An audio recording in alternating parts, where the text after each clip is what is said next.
আমি আমাদের মায়েদেরকে একটু অ্যাড্রেস করে বলতে চাই, বন্ধুকে অ্যাড্রেস করে বলতে চাই যে আপনাদের দায়িত্ব অনেক বড়। আপনারা যারা এখানে আছেন, আপনাদের ছেলে মেয়েরা আছে, আপনাদের দায়িত্বে সামান্য একটু অবহেলার কারণে যদি আপনার সন্তানটা একটু বিপদগামিতার দিকে চলে যায়, তো আল্লাহ সুবহানাহু ওয়া তাআলার কাছে এই জবাবদিহি করা বড় কঠিন হবে।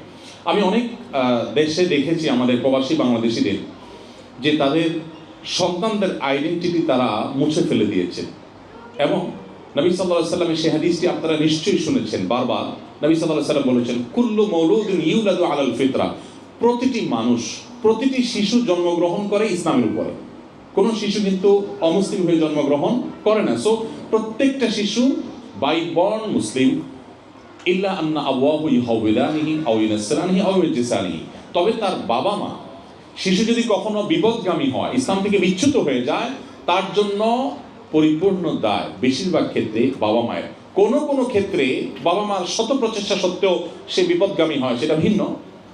তবে বেশিরভাগ ক্ষেত্রেই বাবা মার দায়িত্বশীলতার অভাবে, তাদের ভুল সিদ্ধান্তের কারণে, ভুল পদক্ষেপের কারণে তাদের সন্তানরা বিপদগামী হয়। সো মায়েদেরকে বলতে চাই, আপনার সন্তানের মধ্যে ঈমানের বীজ বপন করা, তার মধ্যে ইসলাম সম্পূর্ণরূপে তার মধ্যে ধীরে ধীরে গড়ে তোলা, ইসলামের মধ্য দিয়ে তাকে বড় করা, এটা আপনাদের অনেক বড় একটা দায়িত্ব।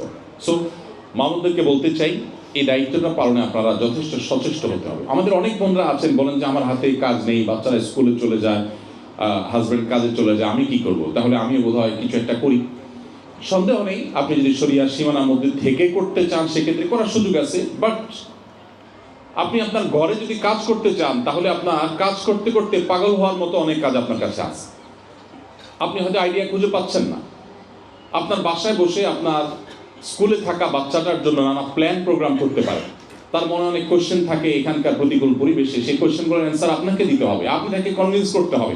আপনি না পারলে অন্য কারো সহযোগিতা নিতে হবে, কারো সাহায্য নিতে হবে, কিন্তু দিন শেষে আপনাকে করতে হবে।